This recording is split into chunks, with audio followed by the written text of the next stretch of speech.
right here in Vacherie, Louisiana, at First Baptist Church of Vacherie. And right here, I tell you right now, we have a back-to-school backpack. And right in these backpacks, I want to give you some examples of what we have in these backpacks. Just give you an example of what we have in these backpacks. I tell you what, we have notebooks, we have crayons, glue, eraser, you never can get that. There's some pencil erasers right here. I mean, look at this stuff. If you need some books today or some supplies, make sure that you come here to Vacherie, Louisiana, right here at First Baptist Church in Louisiana. Thank you so much.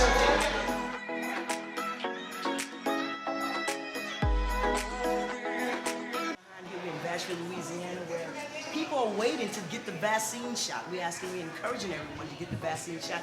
Better be safe than sorry. So right now we're going to go into this. And Miss Ann, what are you doing here today? Basically, I'm a registered nurse, and I'm just here basically providing any information that the individuals may have about the vaccine, and also just observing if anyone has any signs and symptoms or usual reaction to the vaccine.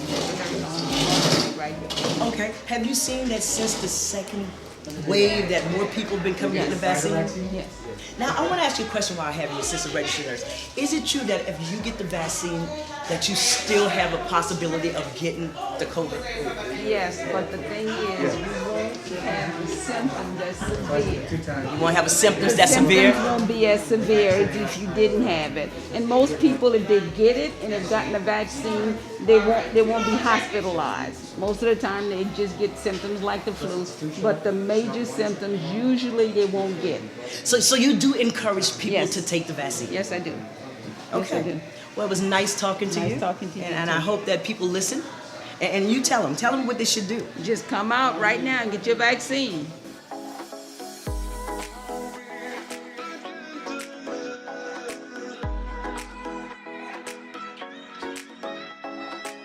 Miss Ashley, are you a member here at the First Baptist Church? Yes, ma'am. Have you taken the shot yet? Yes. Okay, and then you're here bringing... Bringing my nieces to take this. Did you get any effects from the shot? No. You didn't? Okay, have you had anybody that got affected from the shot? No. I haven't heard of no one.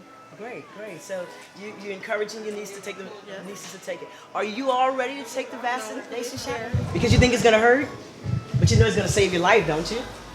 Right? And y'all sisters? And what grade are you in? You're going to 7th grade? Have y'all gotten y'all backpack yet? Great.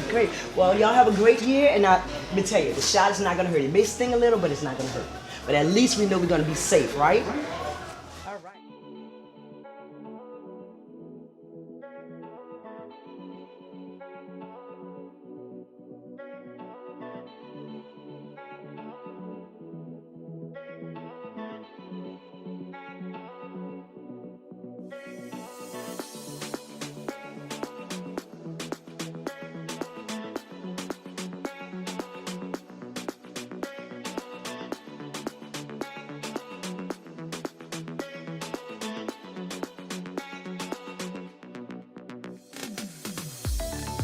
Are you all members here of the First Baptist Church? Yes. Okay. Have you all taken a shot already? Yes. So what y'all think about? What y'all think about the second wave that's going on? I think it's devastating. It's becoming very overwhelming, and it's right before school starts. I think it's not going to be good. Have you noticed that since you've been here, when that second wave came, have you noticed more people coming to get the shot now? No? No. I They're know. still not believers. They're still not believing. So what could we do to encourage people to take this shot? Mr. Baptiste. Just showing by not taking it, that's why we're having this wave now. Because the virus will mutate and it's more contagious than the other one was, so they need to take this vaccination. Right. They need to come get this, and if they would have been taking it like they should, we wouldn't be Be where honest. we are right now. That's right. So we gotta let them know they need to take the shot. And what you say, tell them. Educate them. You gotta educate them. If they're not educated, they won't. And thank you so much, y'all, for taking y'all time out. Make sure you watch Morning Coffee. Oh yeah. Right about now your stomach is grumbling. Who that with the best ingredients? With the tastiest shrimp, spiciest wings, and we wouldn't be New Orleans without catfish. Who that you ask? We that's.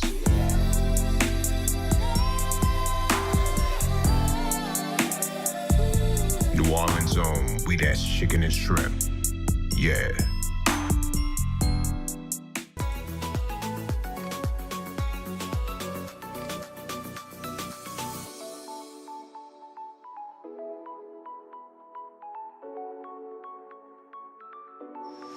So, Miss Tiffany, what do you think about what's going on today?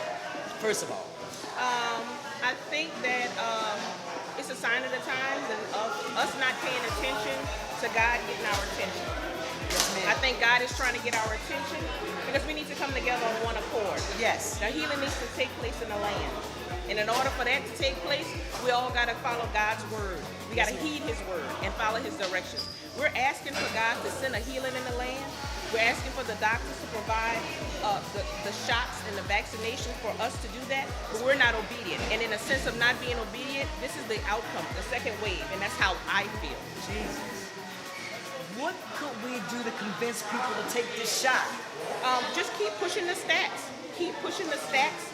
People don't realize that we're combating against social media and the false narratives that are coming out about what could happen. We need to tell people what is actually happening. And everybody has somebody that they know who died from COVID. Yes, ma'am. So if we bring those things to light and talk about our history as far as vaccinations, Black people have not always had a good history, but it's not an accurate history.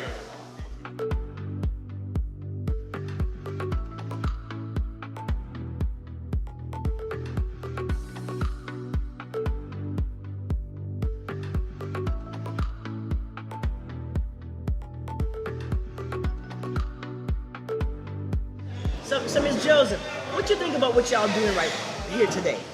It's a blessing what we're doing. We do it every year for the kids, just to let the kids come out and try to, get things. And it's hot, it's good. We just kind of like coming out, with from COVID of last year. Now we look like we might have to get locked down again. That's terrible. Yeah. And I understand that you work in the hospital. Yes. Have you been seeing more cases Yes. now than you have Yes. seen before? Yes, the emergency room right now actually is full. At the hospital that I work at, they don't have no parking spots. They don't have any beds to put people.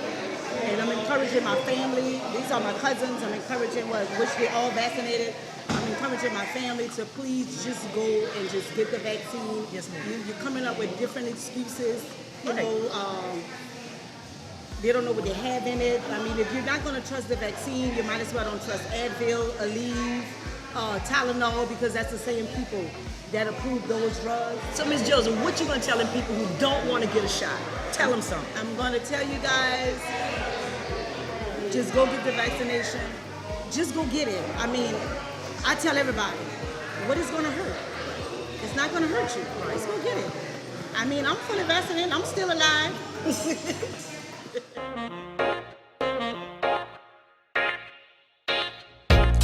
Bayou Bistro opened with a specific commitment to bridge the gap between casual and fine dining. Our chef brings close to over 30 years of culinary experience. Having been classically trained in French cuisine, Chef Montreal brings his unique blend of styles, textures, and flavors to the table. They also provided a number of homemade, traditional, as well as specialty desserts. All great chefs cook from the heart. Bayou Bistro, 3340 Bienville Street, 504-644-4971. Bayou Bistro. Good morning, welcome to Morning Coffee, and I'm Tammy Bradley, and right now we're sitting here with Pastor Johnny B. McGee of First Baptist Church of Vacherie. And Pastor McGee, welcome to Morning Coffee. God bless you. Thank you. Okay, what's going on here today? Today we have a backsack giveaway as well as little treats for the kids, cotton candy, snowballs, and such as that. Just want them to come in and get their school supplies, trying to alleviate the parents from doing a lot of shopping and let them use their funds that they're getting for the children for more essential things other than just school supplies. Okay. Also today we have our vaccines that's being given for those who had not been vaccinated yet, because as I've been telling them, it's not fair to hold the church hostage from them whatever suspicions they have in being vaccinated. By giving these different rallies, what you hoping to get out of this? I know you're hoping to get the people more involved, but then when you don't see the people that you want to get involved, then what more could you do to get them involved? Well, I believe that whoever comes, that's who God ordained for that moment. Right. So whatever information that's being given, you know, whether it's the parents that come in the children, Okay. the parents are charged then Right. to spread that information to their household. Okay. As well as the young people that come are charged to give the information to their parents. So either way, we're just grateful that whoever comes, they support it. I'm grateful that in both scenarios we had decent turnouts and the word had gotten out. And what motivates you? The people, you know, the love for the people. That's the mark of a Christian. Either you're gonna be a Christian or you know what I'm saying, you're gonna fall short. Actually, loving people is what Jesus said. I think he mentioned to them when his disciple questioned him and said, how will they know we are your disciples? He said, your love for one another. That's right. You know, and unless you love people, then you really can't see you reaching out and doing the will of God. Right. You know, it becomes self-serving.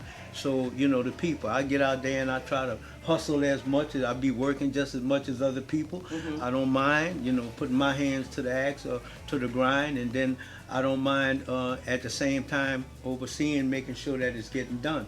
Okay. But however the case is, you know, it's always done on behalf of the congregation or the people I'm charged to serve. Gotcha. Right. And understand today is a special day for you. Yes, it is. Today is my son's, Yeah. my late son's birthday. He would have been 42, you know, and he went to be with the Lord over 22 years now. He's been gone. Yeah. And look at this. I mean, it's amazing that you can still do for others when things have happened to you. You know, Right, that right. shows a lot about the type of person that you are. You know, I remember when I first was confronted about things that I do, and I used my son as an example because my son was from a relationship I had when I lived in California. Okay. And which, of course, didn't work out. I ended up getting incarcerated. You know, I published that because I want people to know I wasn't born a preacher. Okay, You know, okay. I had some struggles. Yes, sir. But while I was gone, I began to realize, you know, if I would reach out to other people's children and help other people along the way, maybe somebody will keep my son. I felt like God would look out for my son in that way, you know, so it made me be more compassionate toward other people's children and always, you know, try to help because in turn, my son would be taken care of, which he died at 20 from a car accident, you know, and things happen, you know. And also, Pastor McGee, I heard you mention, you know, incarceration. Is that something that you freely talk about? Yeah, whoever want to know, you know, I mean, you know, the reason why I always bring it up is because I want people to feel comfortable enough. If you've been incarcerated, if you've been through any, you know, habits or anything like that, you know, I like people to feel comfortable knowing you can come to this place. I always tell people, and when I open doors of the church, if you're on drugs, you know, if you're alcoholic, no matter what your habits is, Yes. you know, even promiscuity, if you're out there in the streets and you just can't help yourself, this is the place. Okay. You're welcome to come in because, you know, I don't Judge. agree with people in that area, but I do understand. Yes. And because I understand, going through this myself means that I should be compassionate enough to work with them. And I know that God was merciful to me. Right. And now he requires myself and the platform that he has given me to be merciful toward other people. Right. And you can't teach them nothing if you hadn't gone through it yourself. You know? Exactly. You know, I mean, experience is a teacher. Right. It is. It's Right. a teacher. So when you go through certain things yourself, you're able to express to people, you know, that might be able, you know, that might not receive it if they figure you don't know what you're talking about. Okay. So I can tell people, look, I know. Right. You know what I'm saying? Right. I know what death is. I've Right. lost a wife. I've lost a son. I've lost, mother and father, brother, sister. I know what death is. I've lost people close around me, and I know what going through a failed marriage is. I know what that's about. So Yes. Wow. I can relate to every Aspect of in the arena, Yes. and there's some things that I may not know, but I got sense enough to reach out to somebody I do know. Okay. And Yes. give them that reference. Look, you might want to go talk to this person or that person about this. Yes. Because there are areas I'm not familiar with.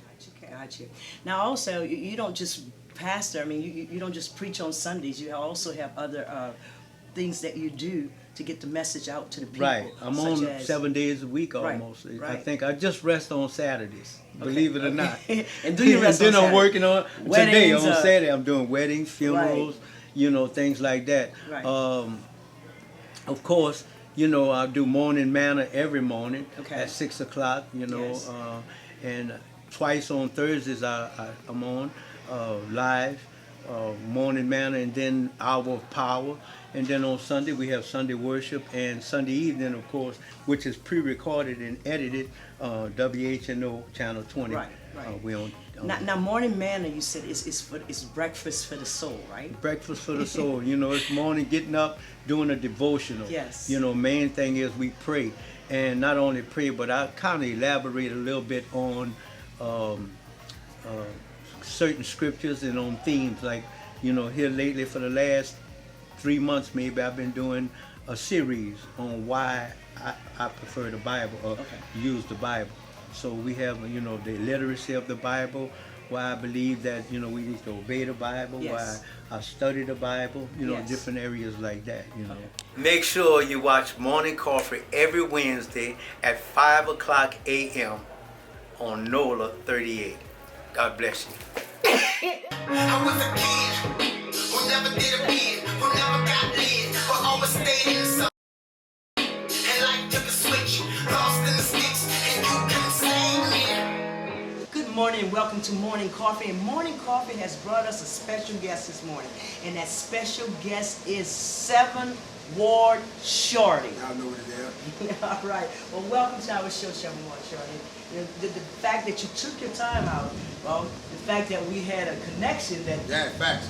Facts. that we was able to get you. We thank you, Pastor McGee, Yeah, for getting you. So we want to start off with what's going on with you, man. Hey, I'm, like I said, this is my neck of the woods. This is in Tremaine, the 6th wall, where pretty much this is where I started at. Like, you holding up this board, this is why I recorded this album in this building right here. We have many other studios and different things like that. So right now we're trying to fix up my home studio and reinvent this so I can bring all the stars back here instead of going to other cities and stuff like that. So that's pretty much what I've been having going on. Stay tuned for more of 7 Ward Shorty after the break. Thank you for watching Morning Coffee.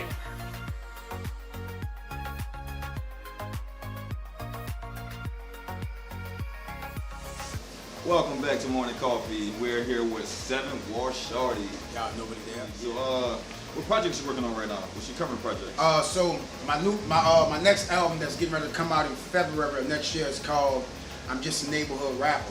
Right now, my new album that I have out is Big Shorty, of course. It is in stores all across the world. I have a bunch of his singles off there, Like Shorty being one of them. It's approaching platinum status, along with my 6 platinum singles that I have. Like I think I just shared with you and your team that just on Spotify alone, I'm approaching 1 million streams. So I thank you to all my fans and all the people around the world that's listening to me, What is the ultimate goal in your career as music? What is your ultimate So goal? the ultimate goal, like I kind of got famous for like people just really found out I did music. I didn't get I became a celebrity first for my humanitarianism. Like I traveled the world from state to state, city to city, like uplifting people, helping people, whatever like that. So by me being from the streets, it made people pay attention to me more. They're like, okay, well, this is a street dude, been in and out of jail, woo, woo, woo, woo. And he's doing all this. So that made people go to the internet, start listening to my music, and you know, we kind of got lucky because, you know, my music was good enough where people were like, you know what, this dude made decent music. So who's your favorite artist working with? The favorite artist that I could say that I've worked with who really short, let's see. It's a hard one, yeah. I know. Oh, you know what? You know what? Believe it or not, man, I was starstruck for the first time when I was in LA. And Lupe Fiasco called my phone and told me that the mayor told him to call me. And I looked at the phone and I'm like, this who? He's like, man, he's like, yo, this 7-1, huh? I'm like, yeah. He said, this Lupe Fiasco. I'm like, what you mean? I'm like, this the real Lupe? I said, bro, listen, I'm gonna be honest with you, bro. It was something he said that let me know that really was him. Bro, I literally, my manager, he was right there. We was in Paris, California.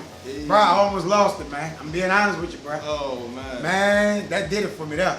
That let you know that you was there. Man. I mean, when it gets to the point where people like that start calling you, bro, whether y'all working together or not, when them type of people start calling you, guess what? Man, you might be doing something. Exactly. Ain't nobody you might be doing something, bro. You know what I'm saying? Like I tell a lot of my artists all the time, no matter what city or state you go to, you know how you want to know? You ain't got to go to ask no promoter. You ain't got to go to no other artist. Do you know how you know a man and woman is popping in their city, whether they do music or not? Do you know how you know? If the local government know their name, you know what that tell all the smart people? They doing something. Because they don't deal with that. Their hands are tied up with too much of running a city. So, do you do mentorship for the youth? And how do you go about doing that? Yeah, so my record company that I'm the CEO and chairman of, which is the #1 record company in New Orleans, Louisiana, is Clear Business Entertainment LLC. Business is spelled BIZNESS. So they call me Big Shorty because I named my album Big Shorty. The reason why I'm the king of New Orleans is because of the type of mentorship that I administer to not only the youth, but to grown men and women as well. I have a vast and extensive educational background that I don't talk about much. People like the mayor, the people in my inner circle know. But you know, I'm more than just a rapper. You know, I have my hands into a lot of different things. Definitely. Y'all stay tuned for more Morning Coffee, and we'll be right back. My name is Tammy Bradley. I'm with Morning Coffee. Make sure you tune in every Wednesday at 5 o'clock on NOLA 38. Can't wait to see you. So all my numbers can be verified, and that's big. Just to get 1 million streams on Spotify on your new album, that's major. That's almost impossible. Welcome back to Morning Coffee, and we're still here with 7-War Shorty down here in New Orleans. So I heard that you had an episode where you caught a seizure. Yeah. So I caught a seizure. I forgot the date, but I caught a massive seizure at my home and woke up in the hospital. Ended up, losing a lot of brain activity, and I was kind of out for a minute. So they shook me back. They gave me all type of IVs, and they gave me an angiogram where they took a camera, stuck it through my thigh, all the way up through my neck. From my thigh. They put me to sleep, went through my thigh, through my neck, to the bottom of my brain where they skeeted ink. At the bottom of my brain, if the ink would have turned a certain color, they would have knew that I had brain cancer, and that's what caused the seizure. Right. So the ink was negative. It turned a color that showed that I didn't have brain cancer, which was a relief. Right. So they had to start at the height. They had to rule out all the big possibilities by me being a public figure before they can start looking at stuff like the common cold, this, that, is he a drug addict or whatever the case may be. So once I shook back from that, man, and the doctor actually walked up to me, Dr. Bowie, shout out to Dr. Bowie. He was like, man, listen to me. I don't know how to explain this to you, but there's nothing wrong with you. The blood that was bleeding from your brain your brain is actually absorbing it back. He said we couldn't find no puncture, no holes, no nothing. There's no signs of why you caught the seizure. He said, quite frankly, to be honest with you, we're going to let you go today with no restrictions. We're going to put you on a few meds, and we're going to give you a follow-up date to come back and see us. And, man, the lady came, and she was like, this is amazing, like a modern-day miracle. I said, why you say that? She said, because you've been in ICU for 3 days. She said, you had brain trauma. She said, and look how you walking around and walking out of here with these people. She said, you're the only person in ICU to leave here like that. And when I walked out the door, man, when I looked in the rooms, I'm looking at men with tubes in their mouth. I'm talking about they was ripped. The holes all in their neck. I'm like, oh my God. Right. So tell the people where they can find your music and you know. Yeah, so y'all can find the kid 7 Wall Shorty, man, on anything, man, any search engine in the world, no matter what you look on, anything you listen to music on, just type my name in, man. It's the number 7 THWARD SHORTY, and the computer gonna do their rest. I am the only 7 Wall Shorty. You can Google me, find out all the neat things that I'm doing around the world. Check out all the magazines that's talking about me, all the blogs and the different people. And I love all my fans, man. All y'all young IBs around the world, man. Everybody that's gonna watch this, man. I love y'all, man. Thank y'all for making me who I am and the person that I am today, man. I appreciate this. You hear from the man himself. Thank you for watching Morning Coffee, and we'll be right back. Make sure you watch the Morning Coffee every Wednesday, 5 o'clock in the morning on NOLA 38. Because your boy 7 Wall Shorty says so. You got to be like Shorty, baby. Make sure you watch Morning Coffee every Wednesday. I mean every Wednesday at 5 a.m. on NOLA 38. Make sure you don't miss it.